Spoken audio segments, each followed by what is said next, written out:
श्री स्वामी समर्थ. लवकरच मराठी नवीन वर्ष सुरू होणार आहे आणि मराठी नवीन वर्षाची सुरुवात ही चैत्र महिन्याने होत असते. चैत्र महिन्यामध्ये आपण पहिल्याच दिवशी गुढीपाडवा हा साजरा करत असतो. त्याचप्रमाणे चैत्र महिन्यामध्ये चैत्र गौरीची प्रतिष्ठापना केली जाते आणि चैत्र गौरीची पूजा केली जाते. ही आपण पूजा कशी करायची आहे, ही पूजा का करावी, जर आपल्याकडे चैत्र गौरीची मूर्ती नसेल तर आपण ही पूजा कशी करावी, नैवेद्य काय असावा, याची संपूर्ण माहिती आपण आजच्या या व्हिडिओमध्ये पाहणार आहोत. चैत्र गौरीची पूजा आपण सेपरेट मांडू शकतो किंवा आपल्या देवघरामध्ये जर जागा असेल तर देवघरामध्ये सुद्धा आपण एका बाजूला चैत्र गौरीची पूजा करू शकतो. चैत्र गौरी म्हणजेच माता पार्वती. आपल्या घरामध्ये धनधान्यामध्ये वाढ व्हावी, आपल्याला अन्नाची कधीही कमी पडू नये म्हणून ही चैत्र गौरीची स्थापना केली जाते. आणि ही जी स्थापना आहे तर ती चैत्र महिन्याच्या तृतीया तिथीला केली जाते. ज्याप्रमाणे चैत्र महिन्याच्या पहिल्या दिवशी म्हणजेच प्रतिपदेला आपण गुढीपाडवा साजरा करतो, घरोघरी गुढी उभारली जाते, त्याचप्रमाणे चैत्र शुद्ध तृतीयेला आपण चैत्र गौरीची प्रतिस्थापना करत असतो. पूर्वीच्या काळी चैत्र गौरीची धातूची किंवा पितळेची किंवा तांब्याची किंवा काही घरांमध्ये लाकडाची झोक्यावरती बसलेली मूर्ती असायची आणि या मूर्तीची पूजा केली जायची. त्याचप्रमाणे चैत्र गौरीचे हळदी कुंकू सुद्धा केले जाते. चैत्र शुद्ध तृतीयेपासून ते वैशाख शुद्ध तृतीयेपर्यंत म्हणजेच अक्षय तृतीयेपर्यंत चैत्र गौरीची पूजा केली जाते.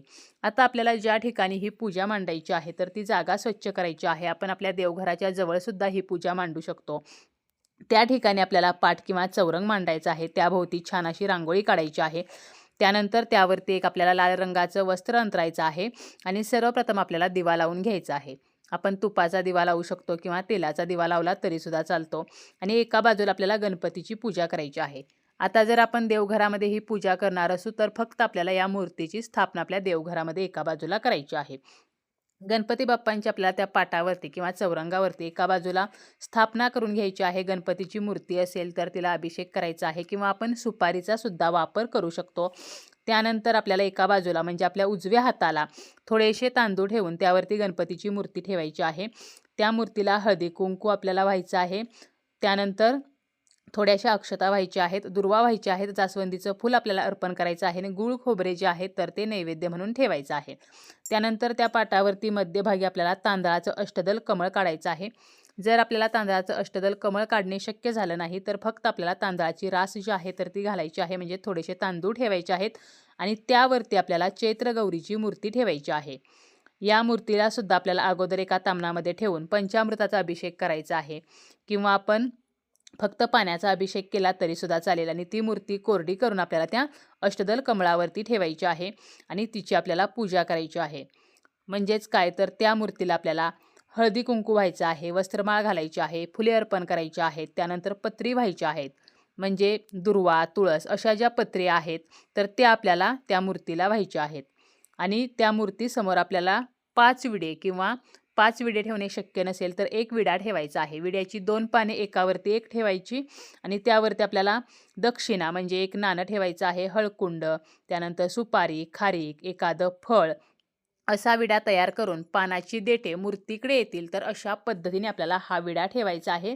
त्याचप्रमाणे आपण देवीची ओटी सुद्धा भरू शकतो. आता ओटी आपण ब्लाऊज पिसाने भरू शकतो किंवा साडीने भरली तरी सुद्धा चालेल. ओटीमध्ये साडी असावी. आपण साडी घेताना ती काठपदराची किंवा नऊवारी साडी घ्यायची आहे, सहावारी साडी घ्यायची नाही.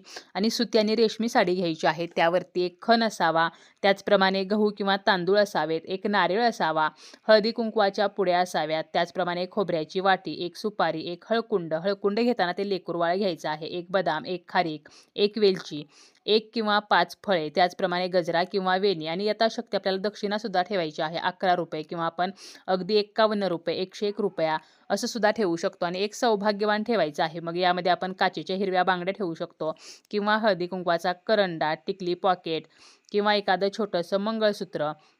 तर अशा प्रकारे आपल्याला ओटी जी आहे तर ती भरायची आहे आणि आपल्याला त्या मूर्तीसमोर ही ओटी जी आहे तर ती ठेवायची आहे.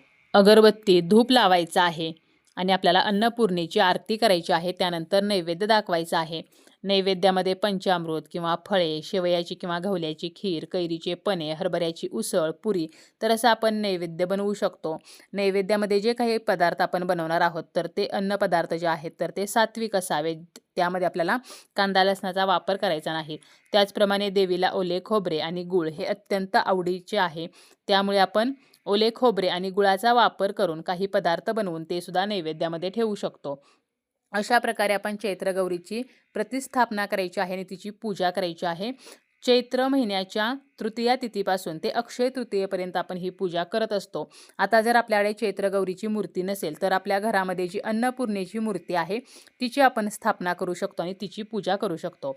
आता ज्याप्रमाणे आपण गणपती बाप्पांची प्रतिस्थापना करतो आणि पहिल्या दिवशी गणपती बाप्पांची स्थापना केल्यानंतर दररोज आपण गणपतीची पूजा करतो, त्याचप्रमाणे आपल्याला या चैत्रगौरीची सुद्धा पूजा करायची आहे. त्या मूर्तीला आपल्याला रोज अभिषेक घालायचा नाही. पहिल्याच दिवशी स्थापना करताना अभिषेक घालायचा आणि दररोज फक्त आपल्याला हळदी कुंकू व्हायचं आहे. त्यानंतर शिळी फुले काढून टाकायची आहेत, नवीन ताजी फुले अर्पण करायची आहेत. आपण पत्री अर्पण करू शकतो. दररोज अगरबत्ती लावायची आहे, धूप लावायचा आहे, दिवा लावायचा आहे. तर अशा प्रकारे आपल्याला दररोज अक्षय तृतीयेपर्यंत ही पूजा करायची आहे. फक्त अभिषेक जो आहे तर तो दररोज करायचा नाही. म्हणजेच पहिल्या दिवशी आपण त्या मूर्तीची स्थापना केल्यानंतर मूर्ती जी आहे तर ती आपल्याला हलवायची नाही. फक्त हळदी कुंकू फुले अर्पण करून धूप अगरबत्ती लावून दिवा लावून आपल्याला दररोज पूजा करायची आहे.